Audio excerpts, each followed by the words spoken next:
கோயம்புத்தூரில் ஃபோக்கஸ்ன்ற ஒரு நிறுவனத்தை க்ளோஸ் பண்ணிட்டாங்கிறது எல்லாத்துக்கும் தெரியும். வெள்ளிக்கிழமை அன்னைக்கு மதியம் டெக்னிக்கல் இஷ்யூ ஒர்க் ஆகாதுன்னு சொல்லி எல்லாத்தையும் வீட்டுக்கு அனுப்புனவங்க 1000-2000 பேர்கிட்ட திருப்பி திங்கக்கிழமை வேலைக்கு வர்றதுக்குள்ளே மெயில் அனுப்பி நம்ம கம்பெனியை இழுத்து மூடிட்டோம், இதுக்கப்புறம் யாருக்கும் வேலை கிடையாது அப்படின்ற மாதிரி சொல்லிட்டாங்க. அதுலேருந்து எல்லாம் இப்போ வைக்கிற கோரிக்கை என்னென்னா, எங்களுக்கு இந்த மாதம் சம்பளம் வேணும், அப்புறம் எக்ஸ்பீரியன்ஸ் சர்டிஃபிகேட் வேணும், அப்புறம் 6 மாதத்துக்கான காம்பன்சேஷன் வேணும்னு சொல்லி அங்கே எல்லாம் போராட்டம் பண்ணிகிட்டு இருக்காங்க. அங்கே இருந்த கோவையில் இருக்க அதிகாரிகள் எல்லாம் போலீஸ் எல்லாம் அமெரிக்க நிறுவனத்தில் பேசிகிட்டு இருக்காங்க. ஸோ அதுலேருந்து எல்லாத்துக்கும் பயம் வந்துருச்சு. ஏஐ வந்து ஒருவேளை நம்மளோட ஜாபை எடுத்துக்குமோ என்னமோன்ற ஏஐ பயம் வந்துருச்சு. இதுக்கு முன்னாடி நிறைய கம்பெனி ஷட் டவுன் பண்ணியிருக்காங்க, நிறைய கம்பெனி லே ஆஃப்லாம் பண்ணியிருக்காங்க. அப்போ இருந்த பயத்தை விட இப்போ இன்னும் அதிகமாகவே பயம் வந்திருக்கு. அது ஏன்னு பார்த்தீங்கன்னா, இதுக்கு வந்து இன்னொரு ரீசனும் இருக்குது. சைனாவோட ஒரு நிறுவனம் டீப்சீக்ன்ற ஒரு அப்ளிகேஷன் லான்ச் பண்ணியிருக்காங்க. அந்த அப்ளிகேஷன் லான்ச் பண்ணதுலேருந்து வேர்ல்டு லெவலில் இருக்க எல்லா ஐடி கம்பெனியுமே அவங்களுடைய ஸ்டாக்ஸ் எல்லாம் இறங்க ஆரம்பிச்சிருச்சு. என்விடியாவாக இருக்கட்டும், மெட்டாவாக இருக்கட்டும், இல்லை ஓப்பன் ஏஐயாக இருக்கட்டும், மைக்ரோசாஃப்டாக இருக்கட்டும், எல்லா ஐடி செக்டருடைய ஸ்டாக்ஸுமே குறைய ஆரம்பிச்சிருச்சு. என்விடியாலாம் 15-14% பக்கம் குறைஞ்சிருச்சு. ஸோ இந்த 2 விஷயத்தினால இந்தியாவில் இருக்க எல்லா ஐடி செக்டரில் ஒர்க் பண்ணுறவங்களும் பயப்பட ஆரம்பிச்சிட்டாங்க. ஸோ இந்த வீடியோவில் என்ன பார்க்க போகிறோம்னா, ஏஐ வந்து எந்தெந்த ஜாப்லாம் எடுத்துக்கும், எந்தெந்த ஜாப்லாம் எடுத்துக்காது, ஐடியில் இருக்கிறவங்களுடைய ஃப்யூச்சர் என்னன்றதை வேர்ல்டு எக்கனாமிக் ஃபாரம் வந்து ஒரு ரிப்போர்ட் வெளியிட்டிருக்காங்க. அந்த ரிப்போர்ட்டில் 2030-2040 டைமில் எந்தெந்த ஜாபில் மோஸ்ட் வேல்யூபிள் ஜாபாக இருக்கும், எந்தெந்த ஜாபில் டெஸ்ட்ராய் ஆகிடும் அப்படின்றத ஒரு ரிப்போர்ட் வெளியிட்டிருக்காங்க. அந்த ரிப்போர்ட்டின் அடிப்படையில் தான் நான் இப்போ சொல்ல போகிறேன். வேர்ல்டு எக்கனாமிக் ஃபாரம் வந்து ரிப்போர்ட் வெளியிட்டதில் என்ன சொல்கிறாங்கன்னா, ஏஐ வந்து 40% ஜாபை வந்து லாஸ் பண்ண வச்சிரும். ஏஐ வந்துச்சுன்னா இப்போ இருக்க ஜாப் மார்க்கெட்டில் 40% மக்கள் வந்து அவங்களோட ஜாபை இழந்துருவாங்கன்றது சொல்லுது. அது மட்டும் இல்லாமல் இன்னொரு விஷயத்த சொல்கிறாங்க. அவங்க என்ன சொல்கிறாங்கன்னா, ஏஐ வந்துச்சுன்னா புதுசாக 97 மில்லியன் ஜாப்ஸ் வந்து உருவாகும். ஏஐ பேஸ் பண்ண ஜாப்ஸ் வந்து 97 ஜாப்ஸ் உருவாகுன்றதையும் சொல்கிறாங்க. இதை அவங்க 2ஆக பிரித்து சொல்லியிருக்காங்க. ஒன்று டெவலப்டு வேர்ல்டு எதுன்னு பார்த்தீங்கன்னா, America, China, Russia, France, India வந்து டெவலப்பிங் கண்ட்ரி.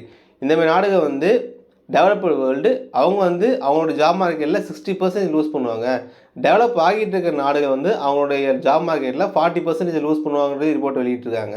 இந்தியாவில் பார்த்தீங்கன்னா, இந்தியாவில் டிசிஎஸோட சிஇஓ என்ன சொல்லியிருக்காருன்னு பார்த்தீங்கன்னா, ஏஐ ரெவல்யூஷனால கால் சென்டர் ஜாப்ஸ் வந்து அழிஞ்சிரும் அப்படின்றது அவர் டிசிஎஸோட சிஇஓ சொல்லியிருக்காரு. ஸோ எந்தெந்த ஜாப்ஸ்லாம் அழியும், எந்தெந்த ஜாப்ஸ்லாம் புதுசாக உருவாகும், இதெல்லாம் செக்யூர்டாக இருக்குன்றதை பார்ப்போம். ஃபஸ்ட்டு எந்தெந்த ஜாப்ஸ் அழியும்னு பார்த்தீங்கன்னா, 1 கால் சென்டர், 2வது கஸ்டமர் சப்போர்ட்டு, 3வது கோடிங், 4வது ரிசப்ஷனிஸ்ட்டு, 5வது அக்கௌண்டன்ட், 6வது சேல்ஸ் பீப்புள், 7வது இன்சூரன்ஸ் அண்டர்ரைட்டிங், 8வது ரீட்டெயில், 9வது ரிசர்ச் அனாலிசிஸ் சொல்லி நிறைய ஜாப்ஸை இதெல்லாம் வந்து ஏஐ வந்து ஈஸியாக ரீப்ளேஸ் பண்ணிடும் அப்படின்ற சொல்லியிருக்காங்க.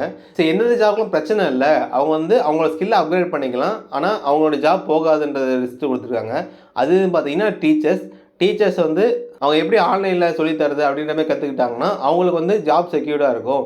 இன்னொன்று CEO, HR management, artist, painting பண்ணுறவங்க, மியூசிக் கம்போஸ் பண்ணுறவங்க, மியூசிக் டைரக்டர்ஸ், அவங்களெல்லாம் ஜாப் செக்யூர்டாக இருக்கும், அவங்க அப்கிரேட் பண்ணிக்கிட்டா மட்டும் போதும் அப்படின்ற மாதிரி சொல்லியிருக்காங்க.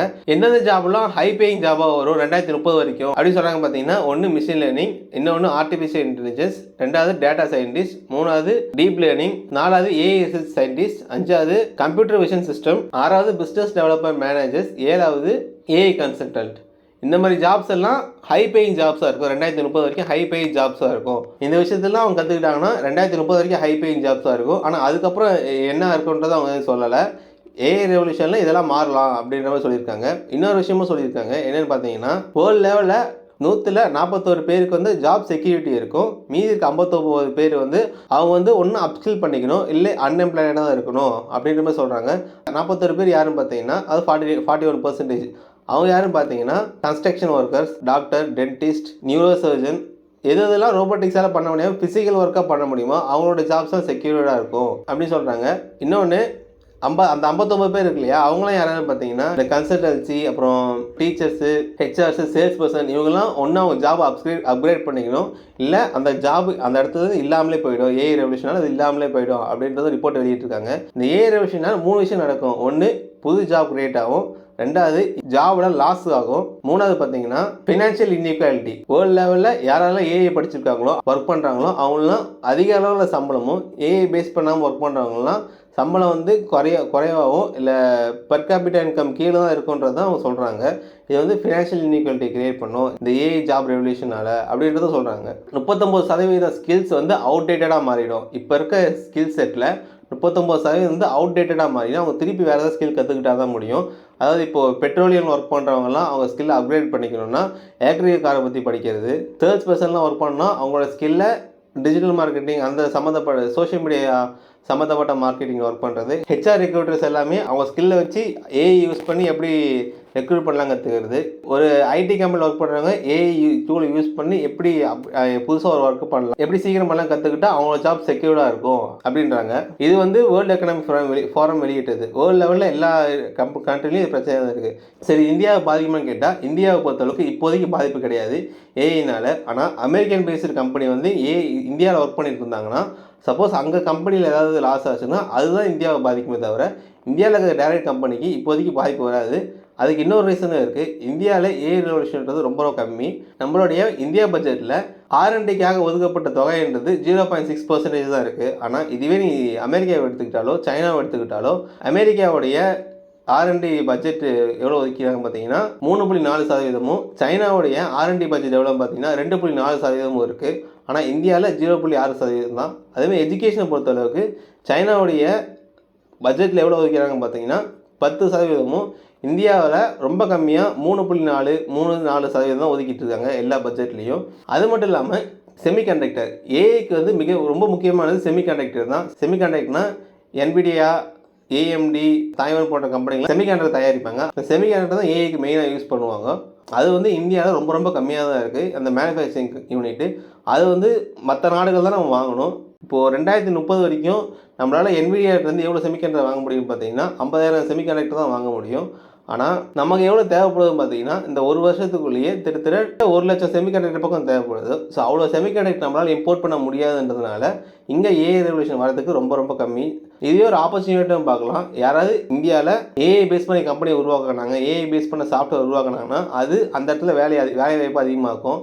ஸோ இப்போ இந்தியாவை பொறுத்தளவுக்கு ஏஐனால பாதிப்பு வருமானு கேட்டால் இப்போதைக்கு பாதிப்பு வராது. ஆனால் American based AI companies, American based IT companies வந்து இந்தியாவை டைரெக்டாக பாதிக்கும். ஏன்னா அமெரிக்காவை பாதிச்சுன்னா டைரெக்டாக இந்தியாவை தான் பாதிக்கும். ஆனால் இந்தியாவில் ஏஐயை பொறுத்தளவுக்கோ செமிகண்டக்டரை பொறுத்தளவுக்கோ மிகப்பெரிய ஆப்பர்ச்சுனிட்டிஸ் இருக்குது. இந்தியாவில் செமிகண்டக்டர்ஸ்லாம் ஓரளவு தான் இம்போர்ட் பண்ண முடியும், அதுக்கு மேலே இம்போர்ட் பண்ண முடியாது. ஆனால் இங்கே தேவை அதிகமாக இருக்குது. ஸோ அப்போ தேவைக்கு ஏற்ற மாதிரி யாராவது இங்கே லோக்கலில் இந்தியாவிலே ப்ரொடியூஸ் பண்ணாங்கன்னா அந்த இடத்துல ஜாப் மார்க்கெட் அதிகமாகும். ஆனால் இப்போ என்ன பிரச்சனைனா அந்த ஜாப் மார்க்கெட்டுக்கு ஏற்ற அளவுக்கு ஸ்கில் செட் இங்கே இருக்கான்றது அதுவும் கேள்வி தான். அந்த ஜாப் மார்க்கெட்டுக்கு ஏற்ற அளவுக்கு R&D பண்ண முடியுமா பார்த்தா அந்த பட்ஜெட்டில் அதுவுமே ஒரு பெரிய கேள்வியாக தான் இருக்குது. இப்போது ரீசெண்டாக பட்ஜெட் ரிலீஸ் பண்ண போகிறாங்க. அந்த பட்ஜெட்டில் சம்மந்தமாக ஏதாவது இருக்கான்றது பார்ப்போம். ஸோ இந்த வீடியோ பிடிச்சிருந்தா மறக்காம லைக் பண்ணிட்டு சப்ஸ்கிரைப் பண்ணிட்டு ஷேர் பண்ணுறேங்க. இந்த மாதிரி இந்தியாவுடைய பிஸ்னஸ், எக்கனாமிக்ஸ், எஜுகேஷன், பாலிட்டிக்ஸ் பற்றின விஷயங்கள் தெரிஞ்சுக்க மறக்காமல் சப்ஸ்கிரைப் பண்ணிடுங்க.